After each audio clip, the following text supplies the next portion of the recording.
বা ব্যক্তিগত কোনোবা ব্যক্তি এজনলৈ ফোন মাৰিলোঁ। চ' গুগলত চাৰ্চ কৰিলোঁ নাম্বাৰটো, চ' নামচাই ডিষ্ট্ৰিক্ট কমিশ্যনাৰ।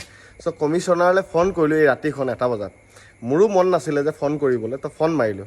ফোন মাৰি আহিলোঁ, তো ইয়াত এজন ইমাৰ্জেঞ্চি বোলা বস্তুটো নাই। তো ডক্টৰ এজনতো নাই পোৱা, নাৰ্ছো পোৱা নাই। খুব বেয়া লগা এটা চিটুৱেশ্যন। যদি ভাৰতবৰ্ষত যদি স্বাস্থ্য বিভাগটো ইমান তললৈ নামিব পাৰে, তেন্তে আমি কিহৰ কাৰণে আমি ঢাক ঢোল বজাই আছোঁ, বা আমি কিহৰ কাৰণে ইমান উন্নয়নৰ কথা কৈ আছোঁ। কথাটো তেনেকুৱা টাইপৰ। কিন্তু যাৰ লগত হয় সি জানে।